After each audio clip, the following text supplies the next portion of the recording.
মাত্র আড়াই কাপ ময়দা এবং 1 কাপ ডাল দিয়ে আজকে আমি বাসায় তৈরি করে নিয়েছিলাম প্রায় 40টার মতো ডাল পুরি। দেখতেই পাচ্ছেন পুরিগুলো কত সুন্দর ফুলেছে। আপনারা চাইলে এরকম ফুলকো ডাল পুরি বাসায় বানাতে পারেন। সো চলেন ভিডিওটা শুরু করা যাক। আসসালামু আলাইকুম এভরিওয়ান, ওয়েলকাম টু ইব্রানাত পেজ।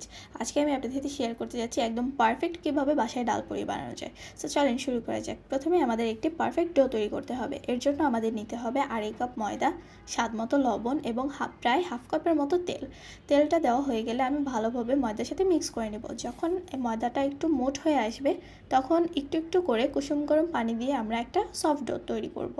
তারপরে আমরা কি করব, ডোটা তৈরি হয়ে গেলে এখন একটু অয়েল ব্রাশ করে দিব। এটাকে আমরা প্রায় 1.5 থেকে 2 ঘন্টার মতো রেস্টে রাখবো। যতটা আমরা রেস্টে রাখবো ততটাই এই ডোটা সফট হয়ে আসবে। এখন আমি ডাল পুরি বানানোর জন্য ডালটা তৈরি করব। এখানে আমি 1 কাপের মতো ডাল নিয়ে সেদ্ধ দিয়ে দিয়েছি, এর মধ্যে একটু লবণ দিয়ে দিয়েছিলাম। তারপর সেদ্ধ হয়ে গেলে আমি এখানে শুকনো মরিচ নিয়েছি 3-4টার মতো। তারপর ভালোভাবে এটাকে ডলে নিতে হবে, যেভাবে আমরা ভর্তার জন্য বানাই এক্স্যাক্টলি ওইভাবেই করতে হবে।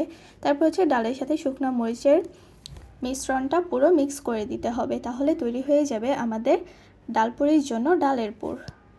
আপনারা যদি আমার রুলসগুলো ফলো করে বাসায় ডাল পুরি বানান তাহলে আপনাদের ডাল পুরিও খুব সুন্দর হবে। এখন আমরা 2 ঘন্টা রেস্টে রাখার পরে আটাটা বের করে নিয়েছি। ডোটা দেখেন কত সফট হয়েছে।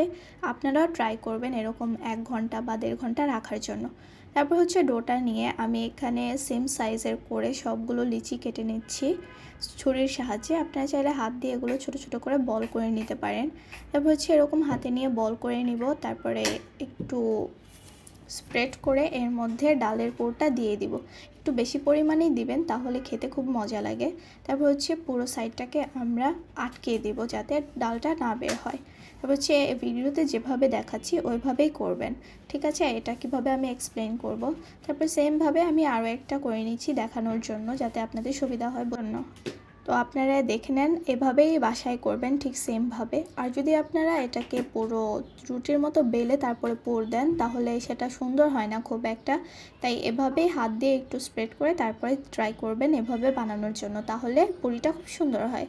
এখন আমরা সবগুলো লিচি এভাবে ডালের পুর দেওয়ার পরে বেলে নিব। আপনারা কি বাসায় এর আগে পুরি বানিয়েছেন? আমার ভিডিওটি দেখার আগে যদি আপনাদের পুরি বানানো পারফেক্ট হয়ে থাকে এবং আমি যদি কোনো ভুল প্রসেস দেখাই তাহলে অবশ্যই আপনারা আমাকে কমেন্টে জানাতে পারেন। এবং কে কোথা থেকে ভিডিওটি দেখছেন তাও আমাকে জানাবেন। পরবর্তী ভিডিওতে আমি সবার শাউট আউটগুলো বলে দেব। এখন ভাজার জন্য আমি একটি ফ্রাই প্যান নিয়েছি। এর মধ্যে পর্যাপ্ত পরিমাণে তেল দিয়েছি যাতে পুরিগুলো ডুবন্ত অবস্থায় থাকে। তারপর তেলটা যখন গরম হয়ে যাবে মিডিয়াম আঁচে আমি পুরিগুলো ভেজে নেব। এখন আমি কি বলবো, আপনারাই দেখতে পাচ্ছেন পুরিগুলো মাশাআল্লাহ কত ফুলেছে। প্রত্যেকটা পুরি এরকম ফুলেছিল। আর আমি প্রায় না 40টা পুরি আমি বানিয়েছিলাম এই আড়াই কাপ ময়দা দিয়ে। আপনারাও চাইলে এরকম বাসায় বানাতে পারেন। বাসায় বানালে খাবারগুলো অনেক হেলদি হয় এবং হাইজিন মেনটেন করেই বানানো হয়। বাহির থেকে আনলে আমরা জানি না যে কে কীভাবে বানায়। সো আপনারা এভাবে বাসায় ট্রাই করবেন আর অবশ্যই চেষ্টা করবেন সব কিছু যাতে ঘরে বানানো হয়। Homemade food is best. So আমি এখানে সবগুলো ভেজে নিয়েছি। এখন দেখতে পাচ্ছেন কত সুন্দর হয়েছে, খেতেও মাশাআল্লাহ দারুণ হয়েছে। আপনারা যদি আমার প্রসেস ফলো করে পুরি বানান তাহলে